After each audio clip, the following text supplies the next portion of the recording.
Môre julle. Ek hoop almal is nog alright en dat julle nog veel warm hou in die koue. O, die winter is nog eens reg hier nie. En dit gaan al so.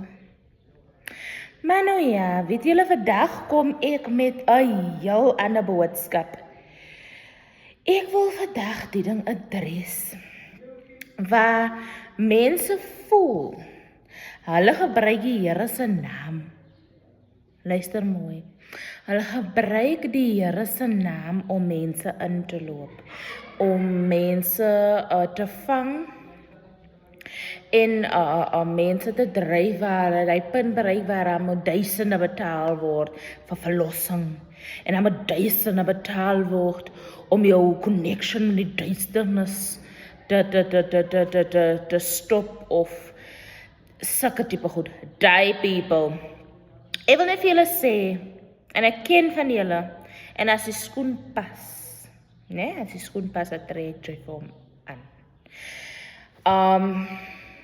Jy gaat en moenie sê ek spreek goed oor jou nie, because ek doen nie. Maar jy moet net weet, jy gaan 'n ander ding oorkom. Nee, jy gaan 'n ander ding oorkom. Onthou die Here speel nie. En wat julle doen is, julle gebruik die Here se naam tot julle voordeel. Om mense in te loop, om mense te scam, om mense net te tap, te melk. Jy moet weet, jy gaan nog kry wat jou toekom, jy loop die Here se kinders in nie. Nee, jy doen nie dit nie. En jy gebruik die Here en sy woord vir jou skemery nie, asseblief. Mense wees woke. Dis mense wat voel as jy met verkeerde goed besig was om vir jou uit te kry, moet daar gebid word en dan moet geld betaal word as jy veel aangedoen is, dan voel mense daar moet betaal word vir jou om uit te kom vir verlossing en dat werkie so nie. Sodra iemand begin geld praat, dan moet jy weet die een is besig met nonsens. Iemand wat geanoint is, vra nie geld hê. Hy een vra nie geld hê. So moenie laat mense vir jou mislei deur te dink dat jy moet bid.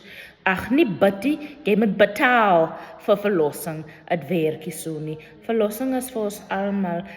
God se genade is vir ons almal. So, moenie vir julle laat inloop nie. Ek weet van julle. Ek sien julle en ek hoor van julle nie. Ek weet van julle. So, op waar julle besig is. Ek hoop, jy voel so skuldig as jy hierdie woorde van my hoor. En jy besef dat die Here jou iets aan gaan doen. Jy gaan voel, jy gaan betaal. Jy doen nie dit wat jy doen nie. Nou ja, toe. Mag het 'n mooi en 'n lieflike maandag wees.